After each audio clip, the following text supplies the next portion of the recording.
एक बार आप sir right रहेगा।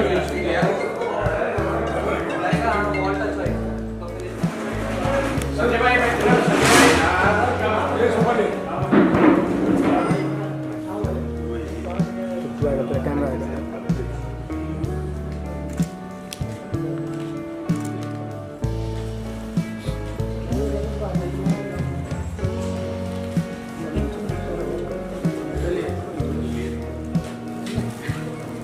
सामने दिखता हूँ।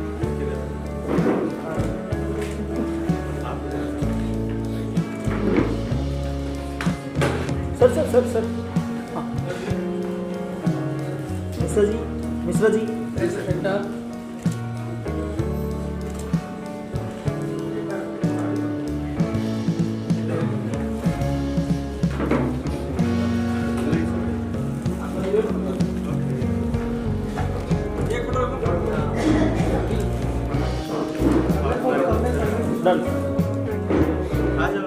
Look look everybody look centre. Done. आ गए सब लोग, आ गए हमारे सारे को आर्टिस्ट डन। आइए आप बाबा की फील्ड में। Thank you so much. Bye one take one. एक मिनट मैडम प्लीज।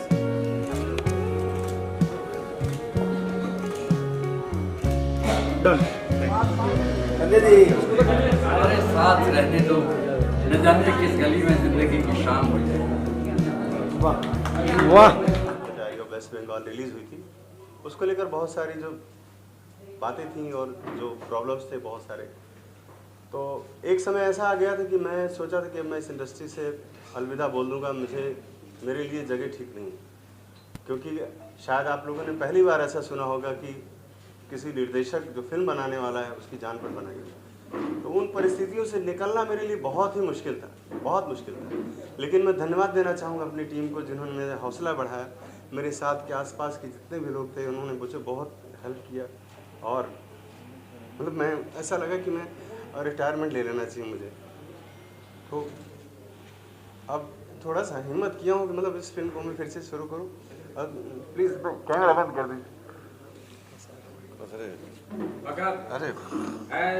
अरे है ना आपके साथ, हम सब है ना साथ। आपके साथ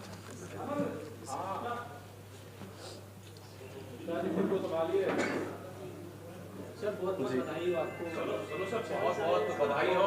और आपका जो साहसी कदम है एक निर्देशक के रूप में, वो बहुत ही सराहनीय है और सभी उसके लिए बधाई देना चाहेंगे आप और आपको और बधाई पाते हैं। Sir, the diary of Manipur के बारे में जानना चाहते हैं। हाँ जी, बिल्कुल। की कहानी होगी। दरअसल इसमें मैंने मनोरंजन का, आम पब्लिक का बहुत ध्यान रखा है, ताकि जो लोग अभी सिनेमा से लोग दूर भाग रहे हैं, मतलब अभी जैसा आप लोग देख रहे हैं कि बहुत बड़ी कोई फिल्म आती है, बहुत बड़े स्टार की फिल्म आती है, तभी लोग घर से बाहर निकलते हैं। तो ख़ास तौर पे उन लोगों को टारगेट करके हम इस फिल्म का निर्माण कर रहे हैं कि ताकि आम ऑडियंस जो है, जो घर बैठ जा रहा है, अभी बाहर नहीं निकल रहा है और सिनेमा को मोबाइल पर और OTT पर देखना चाहता है, ये हमारा टारगेट उसके लिए है। और ये फिल्म एक विशुद्ध लव स्टोरी है जो मणिपुर के उस वायलेंस से होकर के गुजरती है, जिसमें आजकल थोड़ी छोटी जो प्रॉब्लम्स हो रही हैं, जिसके बारे में लोग टीवी में, न्यूज़ में इधर उधर पढ़ रहे हैं, समझ रहे हैं। तो उसके पीछे की क्या चीज़ें हैं और वो बहुत ही मनोरंजक ढंग से लोगों के सामने लाया जा रहा है। बहुत ज़्यादा एक्सप्लेन नहीं कर पाऊँगा क्योंकि बहुत संवेदनशील विषय है, लेकिन वो हम उसकी गहराई में वहाँ तक नहीं जाएंगे।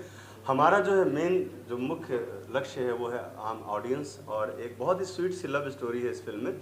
उस लव स्टोरी को हमने अभी प्लान किया है कि हम उसका लंदन में शूट करेंगे, और लंदन के शूट के बाद कुछ दिन दिल्ली का भी शूट है, और फिर उसके बाद जो भी हमारा नॉर्थ ईस्ट में पूरा उसको फिल्म को पूरा किया जाएगा।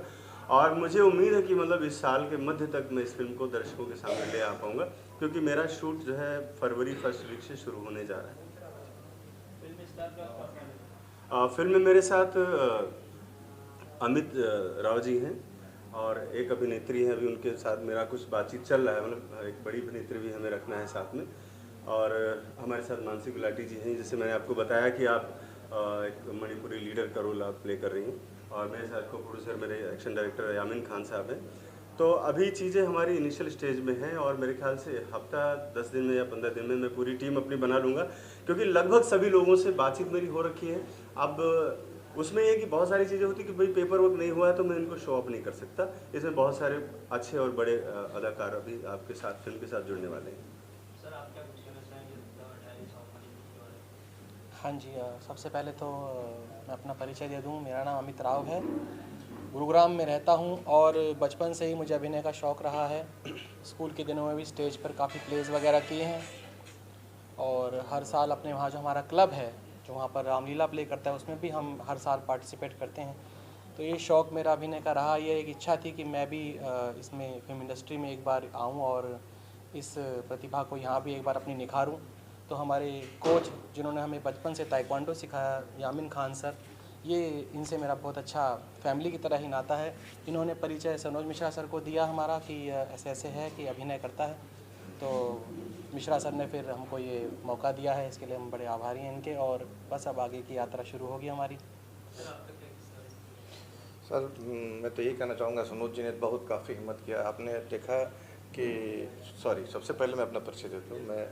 मेरा नाम जावेद है, जावेद देवरिया वाले से मैं चलता हूँ नाम से, और मैं प्रोड्यूसर भी हूँ और मेरी फिल्म अभी रिलीज़ होने वाली है जिसका नाम आप लोग जानते हैं, सुस्वागतम खुशामदीद। दूसरी बात यह है कि ये सनोज मेरे बहुत पुराने दोस्त हैं, आज से नहीं 12-10-15 साल से, लेकिन हम लोग आपस में मिल नहीं रहे थे। लेकिन हम लोग कुछ दिन पहले मिले और इसका प्लान, तो हमने कहा नहीं इसको करते हैं कि बहुत अच्छा सब्जेक्ट है, बहुत अच्छी चीज़ है।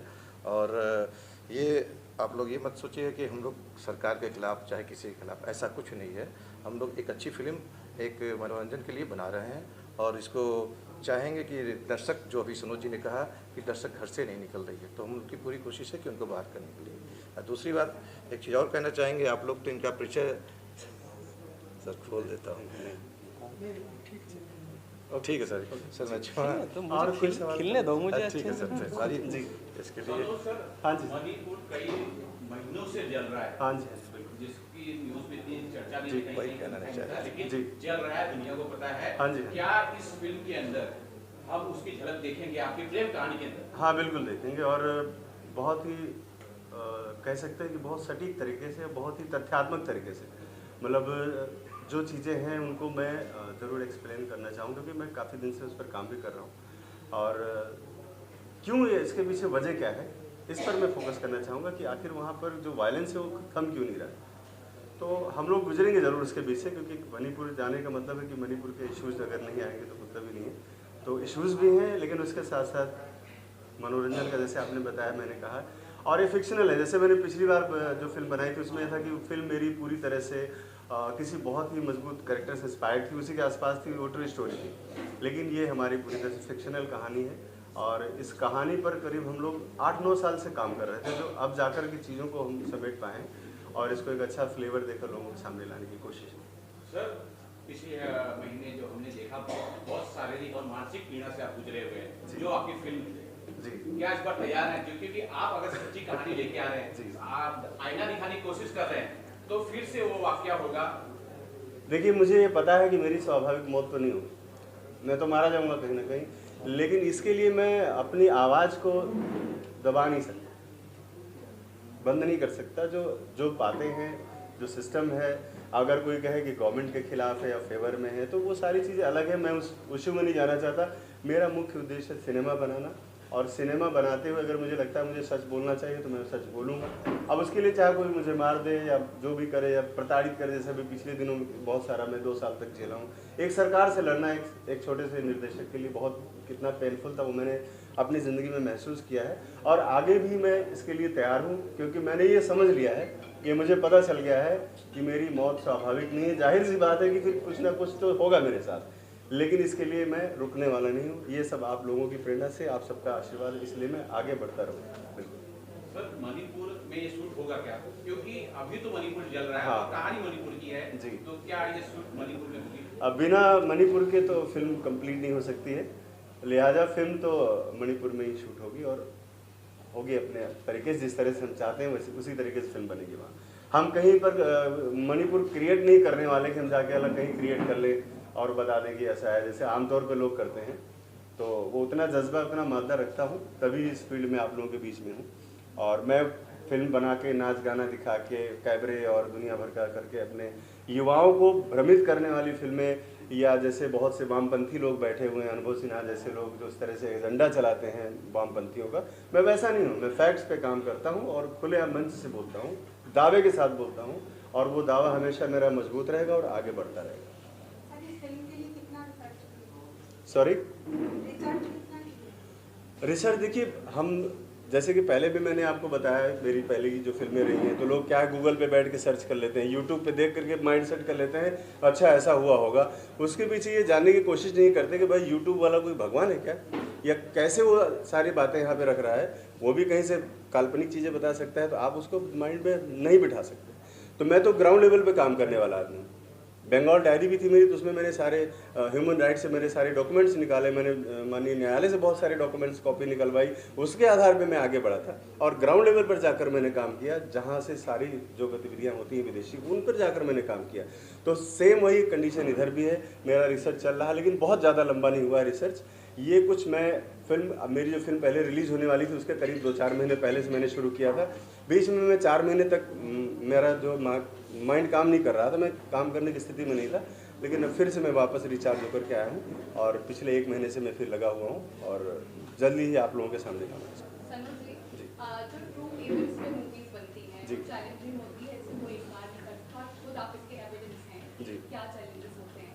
अभी जैसे हाल ही में देखा हमने, जिस तरह की मूवीज ट्रू इवेंट्स पर आई हैं, साबरमती हो या फिर केरला स्टोरी हो, कश्मीर फाइल्स हो, इन सब मूवीज को बहुत अच्छी ऑडियंस मिली है। क्या ये आपकी मोटिवेशन का जरिया है, जिस वजह से आपने फोकस किया? नहीं, खैर ये मोटिवेशन तो है मेरे साथ, लेकिन उसके साथ साथ ये है कि मैं किसी से अपना कंपेयर नहीं करता हूँ कि उन्होंने ऐसा किया तो मेरे साथ भी ऐसा हो जाएगा। ये मेरा अलग तरीका है, मैं अपने पैटर्न पे काम करने वाला आदमी हूँ। आप इसके पहले भी एक और फिल्म आई थी इसी गोधरा कांड पर, लेकिन वो फिल्म का रिस्पॉन्स नहीं रहा होगा, तो इसका मतलब ये नहीं कि वो निर्माता लोग सोचे कि नहीं हमें फिल्म नहीं बनाई, उन्होंने बनाया और सफल करके दिखाया। तो मुझे लगता है कि हर एक दिन एक नई चीज़ है, अगर मैं नई चीज़ें लेके आ रहा हूँ लोगों के सामने तो लोग पसंद करेंगे। हम किसी से कंपेयर नहीं करते, हाँ, लेकिन ये ट्रू इवेंट्स है तो मुझे लगा इस पर काम करना चाहिए। इससे पहले कोई वामपंथी आके चीज़ों को ख़राब करे, तो मैं अपने तरीके से, जो मैं जिस तरह से एक देश का जिम्मेदार नागरिक हूँ, उसके साथ साथ अगर मैं फिल्म मेकर हूँ तो मेरी जो जिम्मेदारी बनती है वो मैं लोगों के सामने अपनी जिम्मेदारी से पूरी तरह से खराब करूँगा। आपने बोला कि ये मूवी आपकी तमाम जो पॉलिटिकल एजेंडा है उससे जुड़ी होगी, लेकिन क्या आपको लगता है ट्रू लव स्टोरी बनाने के समय आप जो मणिपुर में चल रहा है उसको डिस्क्रिमिनेट कर पाएंगे, दोनों को अलग करना मुमकिन है ऑन स्क्रिप्ट? हाँ, ये चैलेंज है आपने जो कहा ये, और इस चैलेंज को मैंने एक्सेप्ट किया है। और मेरे ख्याल से आप जब फिल्म देखेंगे तो आपको लगेगा कि आपने जो आज बात कही थी वो मैंने उसको पूरा किया, और ये बड़ी जिम्मेदारी है। आपने जो सवाल उठाया है ये सबका सवाल ही होगा आने वाले समय में, तो ये जिम्मेदारी है मेरे ऊपर, और मुझे लगता है कि मैंने हमेशा चैलेंज को एक्सेप्ट किया है, और मैं अच्छा करने की पूरी कोशिश करूँगा ताकि आपके सवाल का जवाब मेरी फिल्म के जरिए मिल जाए। अच्छा, तमाम नए चेहरे यहाँ पर हैं, हम देख रहे हैं स्टारकास्ट में, तो क्या एक नई फिल्म, एक नया कंसेप्ट जो इवेंट्स पर है, ऐसे में क्या स्टारकास्ट नहीं रखना जरूरी है क्योंकि फिल्म टाइपकास्ट ना हो जाए? दरअसल मेरी फिल्म का जो मुद्दा होता है वो फिल्म का हीरो होता है, तो मेरी फिल्म की कहानी और मेरा जो सब्जेक्ट है वो सबसे बड़ा हीरो है। और उसके बाद अगर मैं कहीं मार्केट में निकलता हूँ लोगों के पास तो लोग बोलते हैं अरे भाई डर लगता है, लोग डरते हैं, थ्रेड से डरते हैं। अभी कोई भाग रहा है, कोई किसी को धमकियाँ आ रही हैं, तो लोग बोलते हैं भाई इस मुद्दे पे मैं काम नहीं करूँगा। तो कोई भी बड़ा एक्टर हमारे साथ काम करने के लिए तैयार नहीं होता है, तो लिहाजा हमें अच्छे मंजे हुए थिएटर के कलाकार और ऐसे लोग जो चाहते कि नहीं मैं करूँगा, मैं कर सकता हूँ, मुझे डर नहीं किसी चीज़ का, तो मैं उनके साथ काम करना पसंद करता हूँ, क्योंकि वो मेरे साथ एक, जैसे हम लोग आर्मी में लड़ाई करते हैं उस तरह से मेरे साथ इन्वॉल्व होते हैं और हम एक युद्ध की तरह से उसको जीतते हैं। तो मेरे लिए नए लोग और उनके साथ काम करना ज़्यादा कंफर्टेबल हो जाता है, बिकॉज अब बड़ा स्टार कास्ट आएगा तो बड़ी चीज़ें होंगी, बड़ा डिस्टर्बेंस होगा। और मेरे पास देखिए, मैं तो छोटी छोटी चीज़ों को इकट्ठा करके एक बड़ा बनाता हूँ। मेरे पास कोई फंडिंग विदेश से तो आती नहीं है, मेरे पास कोई वामपंथियों की फंडिंग नहीं है, ना मुझे कोई सरकार मुझे पैसे देती है। मैं अपनी चीज़ों, मेरी हैसियत उसमें मैं बेस्ट से बेस्ट करने की कोशिश करता हूँ, और the diary of West Bengal इसका सबसे बड़ा एग्जाम्पल है, आप कभी भी देख सकते हैं। अमित जी, मेरा सवाल अगला आपसे है। सनोज जी ने बोला कि स्टारकास्ट नहीं रखते हैं क्योंकि काम करना आसान है, तो चैलेंजिंग है बहुत। आप अपनी पहली क्या वजह है? इसकी वजह यही है कि मैंने जब इनसे इसकी कहानी सुनी तो मुझे लगा कि मैं अभिनय के जितने भी भावनाएं हो सकती है मैं इसमें व्यक्त कर पाऊँगा, एक्सप्रेस कर पाऊँगा।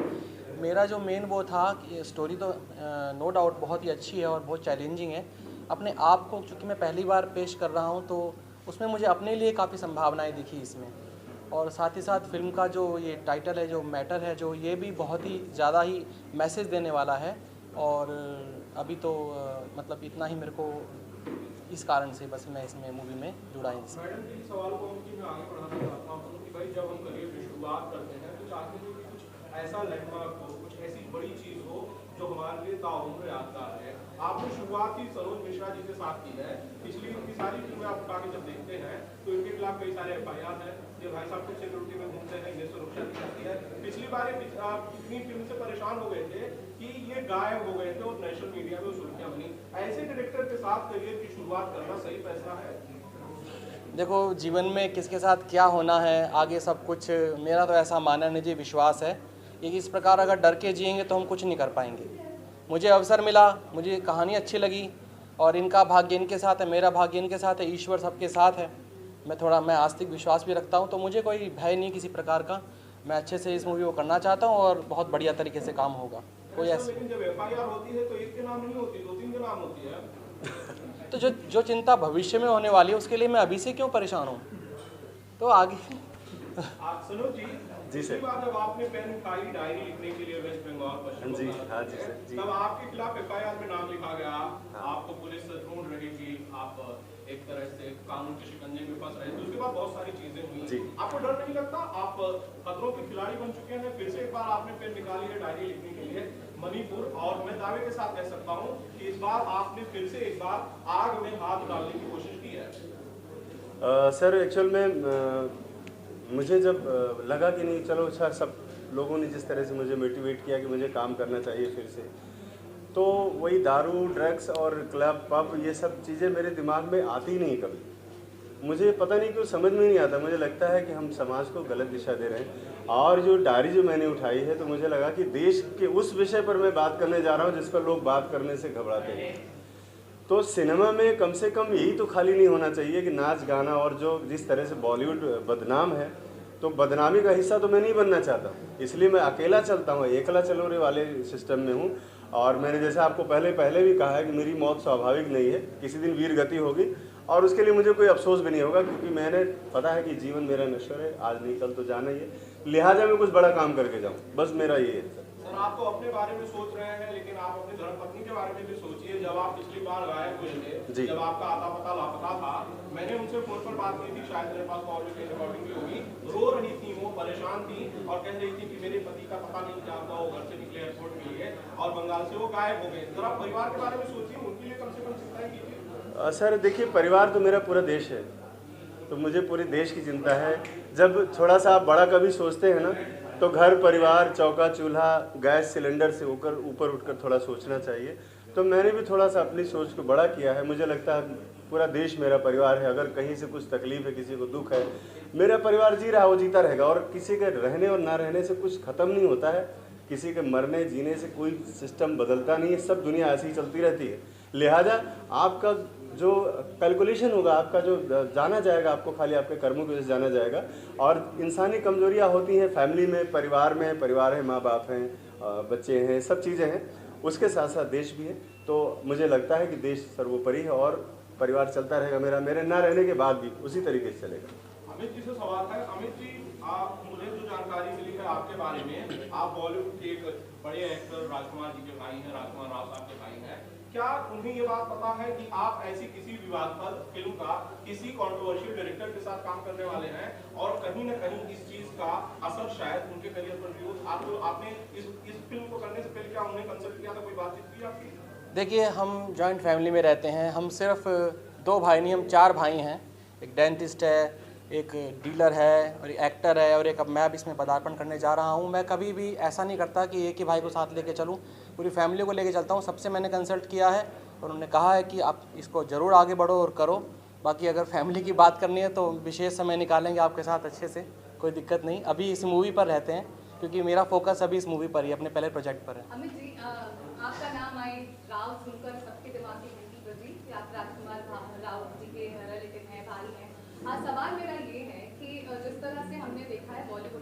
बहुत धमाकेदार भाइयों की जोड़ी है, आयुष्मान खुराना और अपार शक्ति खुराना की। उम्मीद करें कि अभी आने वाले वक्त में हमको एक और धमाकेदार जोड़ी बॉलीवुड में मिलने वाली है, अमित राव राजकुमार राव जी के साथ। देखिए अभी तो मैं यही चाहता हूँ कि आप प्लीज़ मैं यही रिक्वेस्ट करना चाहता हूँ कि अभी हम फोकस्ड रहें इस चीज़ पर। बहुत अवसर मिलेंगे बात करने की, चर्चा करने के बाद में फिर आपके सामने। क्या कुछ इनपुट लिए जाते हैं कि एक्टिंग के बाद वो घर में एक्टर्स हैं? हम साउथ इंडस्ट्री से बहुत सारे इंटरव्यूज देखते हैं हर जगह जहाँ घर में एक्टर्स हो, कुछ थोड़ी बहुत चर्चा तो चलती है। तो ये फिल्म करने के पहले या इस फिल्म से रिलेटेड इनपुट या जनरल एक्टिंग के बारे में कोई इनपुट आप लोग शेयर करते हैं? मैं मूवीज़ देखता हूँ, वहाँ से लेता हूँ प्रेरणा, और कैसे कैसे किस प्रकार के इमोशंस किस तरह से एक्ट किया जाता है वो सीखता हूँ, और उसके बाद अपना इस प्रकार का मैं बनाता हूँ आगे। और अभी ये मेरा एक्सपीरियंस आगे जाएगा देखने। अभी तो मेरे को एक्सपीरियंस यही है देखने का, अब आगे अब मैं इसे सीखूंगा भी और करूँगा भी, और आपके सामने प्रस्तुत भी किया जाएगा। मानसी जी, आप योगा से डायरेक्ट मूवी में ये जो ट्रांसफॉर्मेशन है, किस तरह से आपने इस चैलेंज को डील किया है? एक्चुअली मैंने योग शुरू किया था जब मैं 9 साल की थी, और मैं 18 किताबें भी लिख चुकी हूँ। एंड सोसाइटी को एक अच्छा मैसेज देना है, तो उसके लिए मुझे लगा ये टॉपिक अच्छा है। यस, थोड़ा सा मुझे था कि मुझे एक्टिंग करनी है। वैसे तो सब रोल, मतलब everyone is playing a role itself, कुछ ना कुछ रोल प्ले कर ही रहे हैं, बट सोसाइटी के लिए, समाज के लिए अगर कुछ करना है तो डेफिनेटली चाहे इन टर्म ऑफ एक्टर के रूप में करो, लेकिन सोसाइटी के लिए कुछ करना है। जो आप कैरेक्टर अप्रोच कर रही हैं, जैसा कि सनोज जी ने कहा, वो एक लीडर का होगा। ऑब्वियसली तो लीडर का कैरेक्टर एक ऐसे सेंसिटिव टॉपिक पर जो ऑलरेडी बहुत उलझा हुआ है, जिसको समझना बहुत मुश्किल है। क्या वाकई आप ऐसा फील करती हैं कि इससे आगे चल के आपको इसको पूरी तरह से जस्टिफाई करना, जस्टिस करना आसान होगा एज एन एक्टर? मैं एक्चुअली अगर ऐसा बोलूँ कि एज अ योगा एक्सपर्ट बोलूँ तो no dilemma, no confusion in my life, but definitely जो सोसाइटी में चल रहा है तो पूरी कोशिश करेंगे उसको जस्टिफाई करने के लिए। एंड हमारे डायरेक्टर हैं तो बहुत अच्छा स्टोरी बनाया है, तो will try to do my best. आइए थोड़ी देर। नमस्कार, और मेरा नाम यामीन खान है। मैं एक अंतर्राष्ट्रीय कोच हूँ। ओलंपिक में जापान में जो टीम गई थी हमारी ताइक्वांडो, मैं ताइक्वांडो कोच हूँ, तो उसमें मैं ट्रेनर था ओलंपिक का इंडिया का। और मुझे बड़ी खुशी है कि मैं ये पहला प्रोजेक्ट नहीं कर रहा हूँ सनोज जी के साथ में। हमारी दोस्ती 8 से 10 साल पुरानी होगी, और क्योंकि मेरे हाथों से जैसे कहते हैं ना गुरु का ठप्पा लग चुका है, हाथों से बहुत लोग मतलब ट्रेनिंग ले चुके हैं, अच्छे ओलंपियन भी और स्टार भी और IPS भी। तो मुझे बड़ी खुशी होती है कि जब वो मेरा कहीं टीवी पे नाम लेते हैं, तो बहुत एक अंदर से जैसे गुरु के प्रति एक वो जगता ना, तो मेरे अंदर फीलिंग आती है कि भाई मैं बहुत प्राउड फील करता हूँ। मुझे जितनी बार भी जो स्टोरी मुझे बताई गई, जैसे डायरी ऑफ वेस्ट बंगाल की बात करेंगे, तो मैंने भी बहुत सारे सर के साथ धक्के खाए हैं।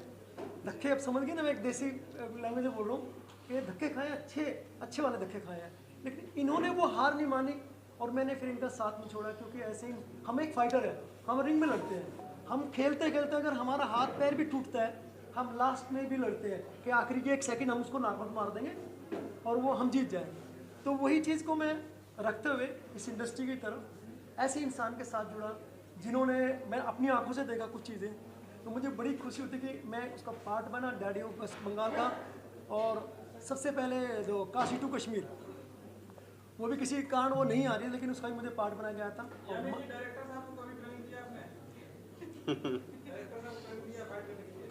देखिए वो बात एक अलग है, हम जो बात अभी कर रहे हैं ना, देखिए अब मैं बताया ना कि रिंग का जो फाइटर होता है वो हर जगह किसी भी फील्ड में जाके मार नहीं खाता, और ऐसे मैंने अपने शिष्यों को भी सिखाया।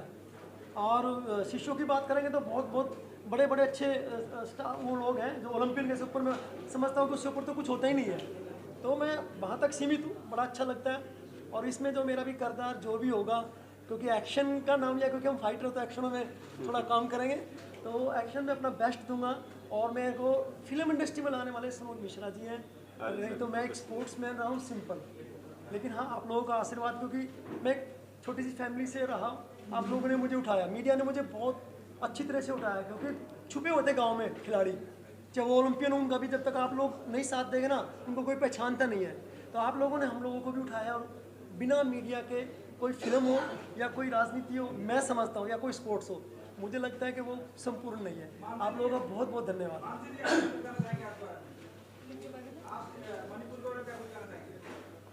मैं बताऊं आपको, मैंने वही अभी बताया कि मैं 9 साल की थी तब से योग कर रही हूँ। योग बहुत ज़रूरी है जीवन के लिए, जीवन जीने की कला है ऑफकोर्स।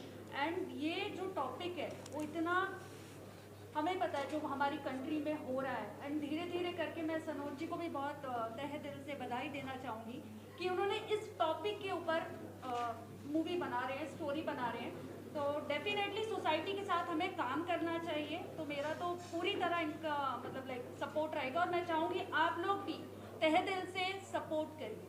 मैम, क्या आपके मन में भी कोई संकोच या शक ना रहे कि जैसा के टाइम में सर्किट था, ये भी कॉन्ट्रोवर्शियल होता है, कुछ तो ज़रूर होगा।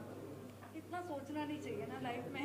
एक्चुअली मैं बिलीव करती, जैसे अभी मैं बोल रही थी ना, इतना जो चीज़ें अच्छे के लिए हो रही है सोसाइटी, ये टॉपिक तो है मणिपुर का, अगर उस पर लोगों को बताया जा रहा है प्रॉपरली तो आई डोंट थिंक सो इतना सोचना चाहिए।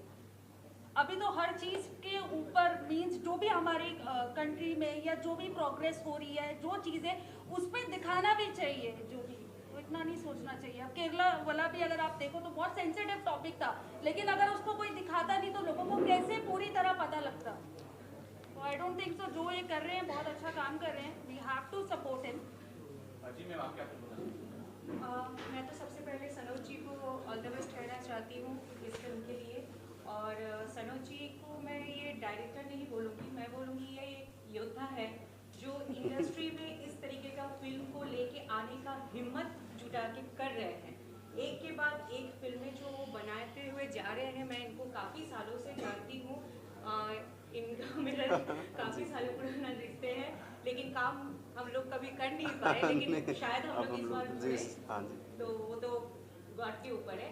लेकिन इतना है कि इन्होंने जो भी इस मूवी को लिए सोचा है तो इतना सेंसिटिव और एक ऐसा मुद्दा होगा, मुझे लगता है जो हम लोग नॉर्मली माउथ पब्लिसिटी से नहीं कर सकते, जो ये फिल्म के जरिए लोगों के सामने प्रेजेंट करना चाहते हैं।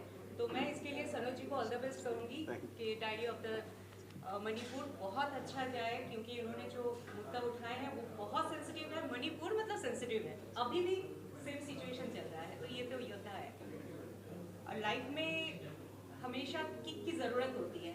जब तक आपको लाइफ में किक ना हो ना, आपको आगे मूव करने का या अचीव करने का इच्छा नहीं रहती है, जो ये कर रहे हैं। तो मुझे इसलिए लगता है कि इनके लिए लाइफ में ये किक है।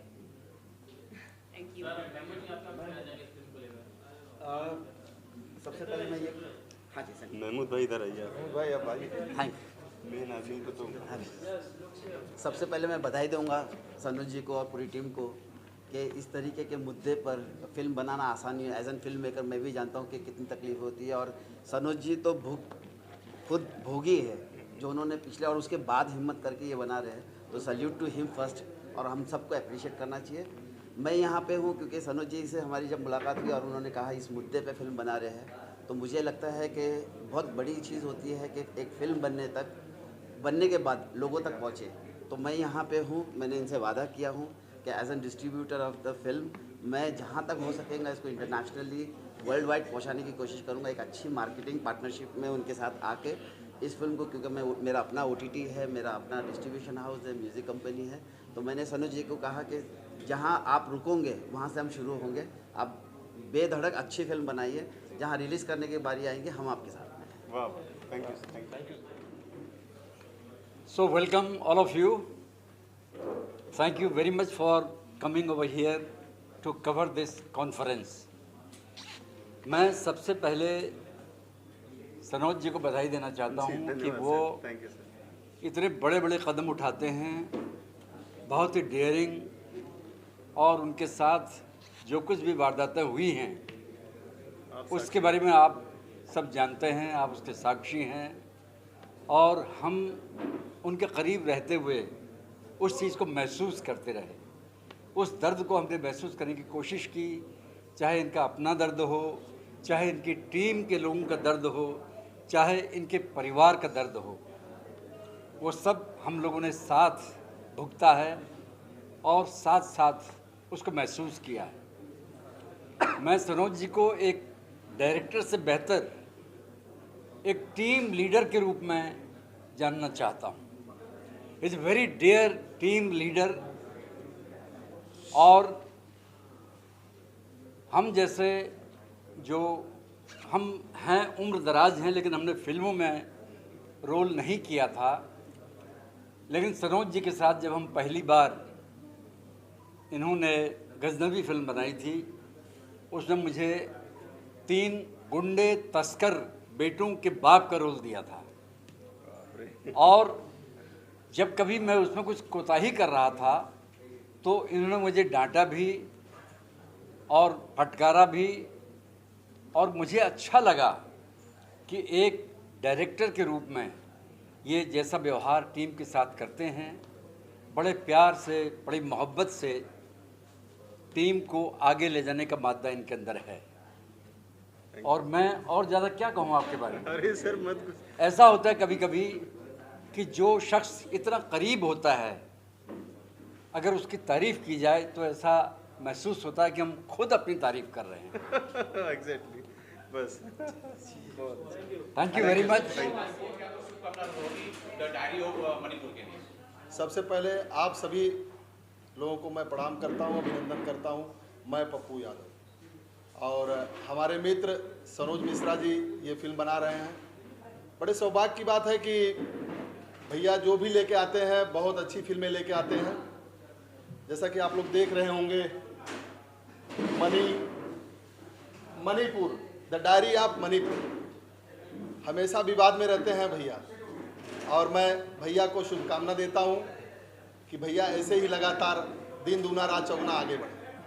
क्या आपको हम इस फिल्म में दे सकते हैं? निश्चित रूप से आया हूं तो भाई के प्रेम में, तो जरूर आप लोग देखेंगे मुझे इस फिल्म में। और आपकी एक से एक अच्छी अच्छी फिल्में आई है भोजपुरी के अंदर, कोई आने वाला प्रोजेक्ट आप बताना चाहेंगे दर्शकों से? अभी भैया मेरी फिल्म आई है डंस, जिसमें हीरो सुपरस्टार हमारे केसारी भैया हैं। उसमें आप लोगों को बहुत ही खतरनाक लुक देखने को मिलेगा आपको। बहुत बहुत धन्यवाद आपको।